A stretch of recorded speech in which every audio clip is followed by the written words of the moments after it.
प्रधानमंत्री जी ने एक शब्द का इस्तेमाल किया था, आपदा में अवसर।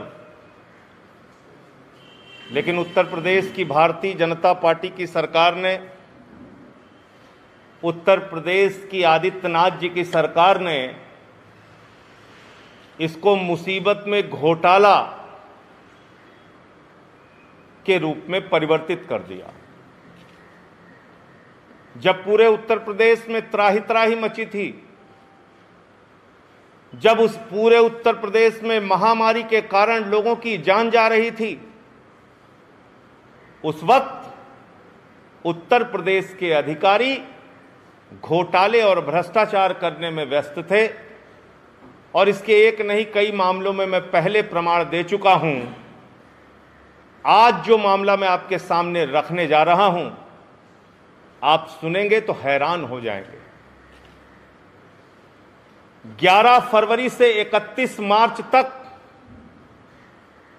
कस्तूरबा गांधी बालिका आवासीय विद्यालय, जो अनुसूचित जाति की बच्चियों के लिए होता है, अनुसूचित जनजाति की बच्चियों के लिए होता है, पिछड़े समाज से, पिछड़ा वर्ग से आने वाली बच्चियों के लिए होता है, जो समाज के वंचित वर्ग की बच्चियों की पढ़ाई के लिए जो कस्तूरबा गांधी बालिका विद्यालय होता है, वो बालिका विद्यालय कोरोना की महामारी के कारण बंद था।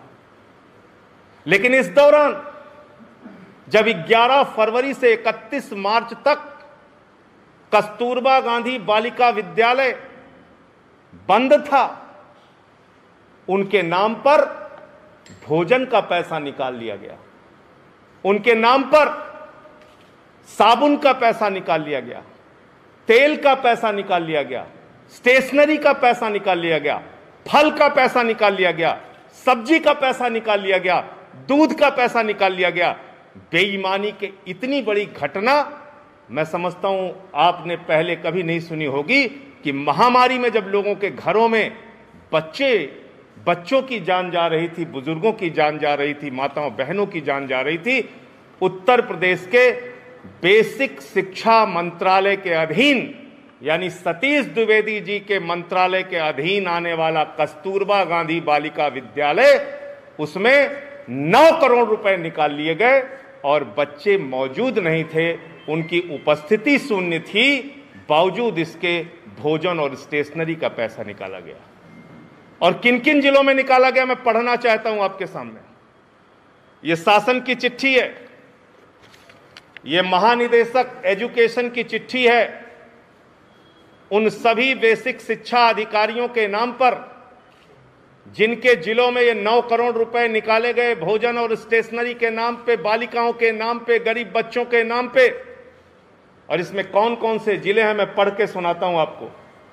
बरेली में 84 लाख रुपए निकाल लिया गया, बिजनौर में 74 लाख रुपए निकाल लिया गया, देवरिया में 68 लाख रुपए निकाल लिया गया, फतेहपुर में 31 लाख रुपए निकाल लिया गया, गाजियाबाद में 18 लाख रुपए निकाल लिया गया, गोंडा में 96 लाख रुपए निकाल लिया गया, काशीराम नगर में 31 लाख रुपए निकाल लिया गया, मऊ में 23 लाख रुपए निकाल लिया गया, मेरठ में 26 लाख रुपए निकाल लिया गया, मुरादाबाद में 39 लाख रुपए निकाल लिया गया, प्रतापगढ़ में 76 लाख रुपए निकाल लिया गया, रायबरेली में 63 लाख रुपए निकाल लिया गया, संत कबीर नगर में 38 लाख रुपए निकाल लिया गया, श्रावस्ती में 26 लाख रुपए निकाल लिया गया, सोनभद्र में 46 लाख रुपए निकाल लिया गया, सुल्तानपुर में 44 लाख रुपए निकाल लिया गया, उन्नाव में 47 लाख रुपए निकाल लिया गया, और वाराणसी देश के प्रधानमंत्री के संसदीय क्षेत्र में 37 लाख रुपए निकाल लिया गया।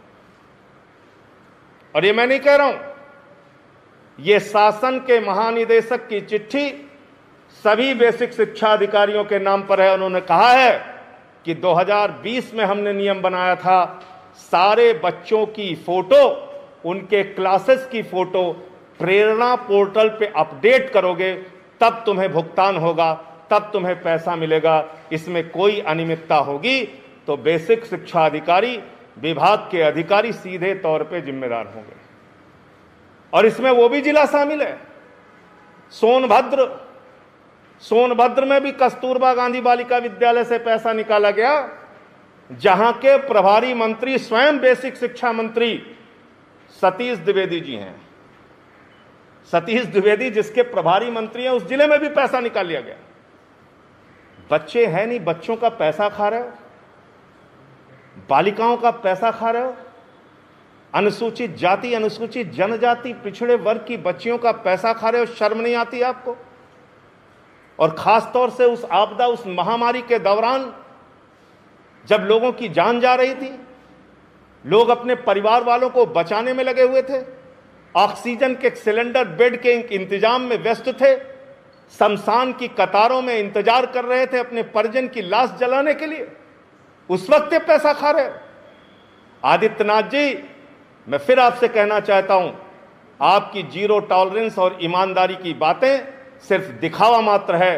बेसिक शिक्षा मंत्री के इतने घोटाले मैंने सामने रखे, बेसिक शिक्षा विभाग से जुड़े इस कस्तूरबा गांधी विद्यालय का इतना बड़ा मामला मैं सामने रख रहा हूं। आप क्या कार्रवाई करेंगे, पूरे उत्तर प्रदेश की जनता देखना और जानना चाहती है।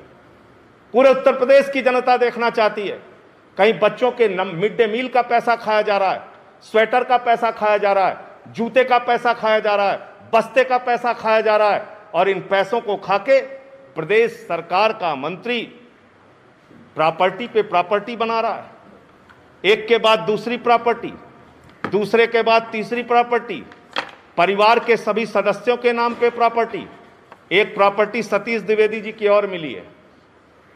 ये उनके भाई हैं, अनिल कुमार पुत्र अयोध्या प्रसाद, ग्राम सनिचरा इटवा, ये मंत्री के भाई हैं। 20,86,000 रुपए की जमीन, जिसका सर्किल रेट 20,86,000 है, वो इनको 12 लाख रुपए में मिल गई। और ये मंत्री जी के भाई जानते हैं आप क्या करते हैं?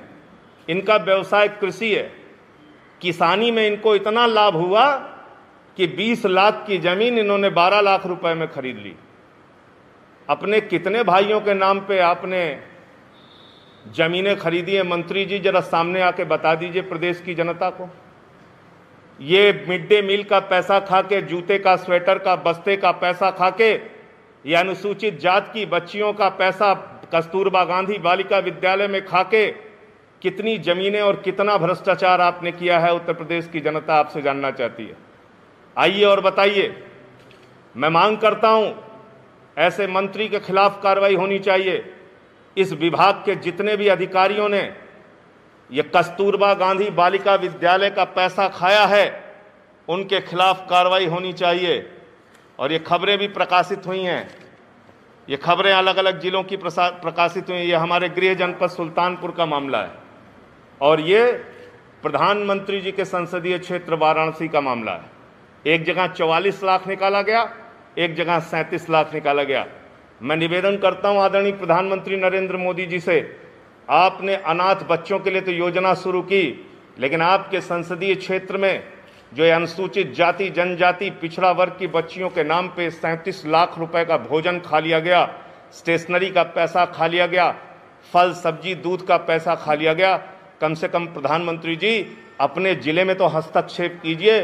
वाराणसी में जो बेईमानी और भ्रष्टाचार हुआ है उस पर तो कम से कम कार्रवाई करके दिखाइए, कुछ तो करके दिखाइए। लगे तो ऐसा कि कोई संवेदनशीलता आप लोगों में बची है। तो ये 2 प्रकरण थे।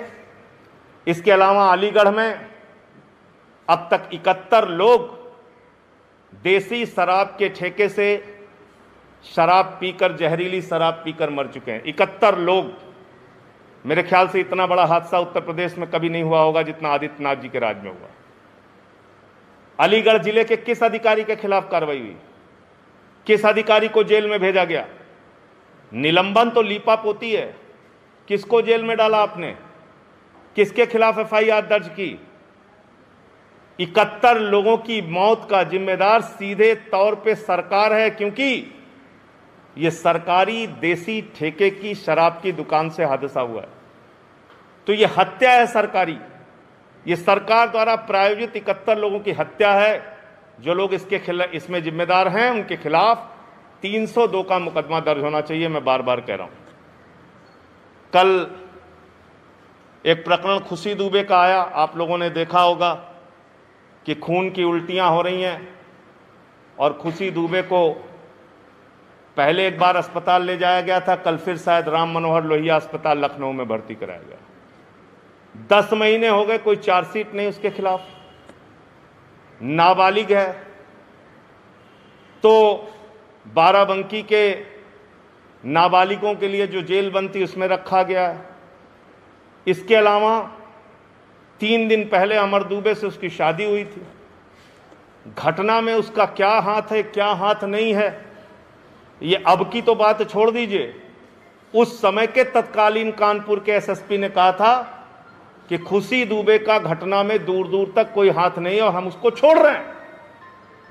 जिसके बारे में तत्कालीन एसएसपी कानपुर ने यह कहा हो कि इस महिला का कोई हाथ नहीं, हम इसको छोड़ रहे हैं, उसको 10 महीने से किस प्रतिशोध के कारण, किस नफरत के कारण, किस कारण से उसको 10 महीने से जेल में सड़ाया जा रहा है, इसका जवाब तो देना चाहिए सरकार को।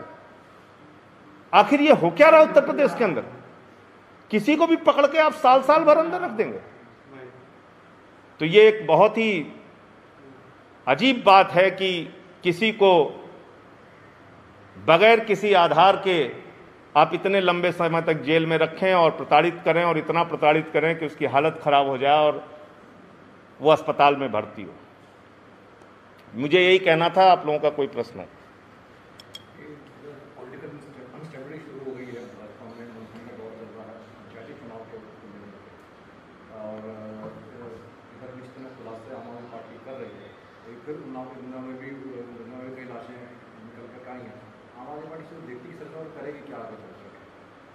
देखिए, ये एक बेशर्म सरकार है। इसकी बेशर्मी का आलम यह है कि जब उन्नाव से लेके, गाजीपुर से लेके, प्रयागराज से लेके, रायबरेली से लेके बलिया तक में, हमीरपुर से लेके बलिया तक में घाटों पे और नदियों में 100 मिले और दफनाए गए 100 मिले, कुत्ते नोचते हुए दृश्य सामने आए, चील कौवे खाते हुए दृश्य सामने आए, तो ये सरकार इतनी बेशर्मी पे उतारू हो गई, कहने लगी ये तो परंपरा है, ये तो 3 साल पहले भी होता था। आदित्यनाथ जी, पता नहीं आप उत्तर प्रदेश में रहते थे कि नहीं रहते, मुझे नहीं मालूम। मैं इसी उत्तर प्रदेश में पैदा हुआ, यहीं पे बड़ा हुआ, यहीं पे पूरा जीवन बिताया। मैंने कभी ऐसी परंपरा नहीं देखी आदित्यनाथ जी जहां पे हजारों 100 घाटों के किनारे दफनाए गए हों। मैंने कभी ऐसी परंपरा नहीं देखी आदित्यनाथ जी की हजारों 100 नदियों में फेंक दिए गए हों और वो सड़ रहे हों। मैंने कभी ऐसी परंपरा नहीं देखी आदित्यनाथ जी कि कुत्ते शवों को नोच रहे हों, चील कौवे शवों को खा रहे हों। मैं कुछ दिन पहले प्रयागराज में जब हमारी पार्टी ने दाह संस्कार के लिए लकड़ी देने की शुरुआत की थी, वहां जब मैं गया था, उस वक्त भी मैंने कहा था कि बारिश होगी तो ये 100 ऊपर आएंगे और इससे स्थिति और भयावह और खतरनाक होगी। वही हो रहा है। आज गंगा में 100 बह रहे हैं। ये महामारी को और कितना बढ़ाएंगे, इससे और कितनी विषम परिस्थिति पैदा होगी, इसका अंदाजा लगाना मुश्किल है। लेकिन उनके तो मंथन इस पे नहीं है, मंथन उनका अपनी पार्टी को लेकर हो रहा है कि चुनाव में। देखिए, उनकी पार्टी को लेके चाहे वो जो करें, भारतीय जनता पार्टी सर के बल खड़ी हो जाए, लेकिन जो गुनाह और पाप इस कोरोना की महामारी में उन्होंने किया है, चुनाव करा के जो जबरन शिक्षकों को मारा, इस प्रदेश की जनता को मारा, महामारी को बढ़ाया, जो अव्यवस्थाएं रही, बेड नहीं मिला, जांच नहीं हुई, सिलेंडर में घोटाला किया, जांच में घोटाला किया, फर्जी फोन नंबर पे जांच की रिपोर्ट निगेटिव दे दी, ये सब उत्तर प्रदेश की जनता ने भोगा है, सहा है, बर्दाश्त किया है। सर के बल भारतीय जनता पार्टी खड़ी हो जाएगी। उसके बावजूद उत्तर प्रदेश की जनता आने वाले 2022 के चुनाव में इनको सबक सिखाने का काम करेगी और बुरी तरीके से बीजेपी को पराजित करेगी। हमसे जुड़े रहने के लिए हमारे YouTube चैनल को सब्सक्राइब करें और नई वीडियो की नोटिफिकेशन के लिए बेल आइकॉन को दबाएं। अगर आप ये वीडियो Facebook पर देख रहे हैं तो लाइक जरूर करें और ज्यादा से ज्यादा शेयर करें। धन्यवाद।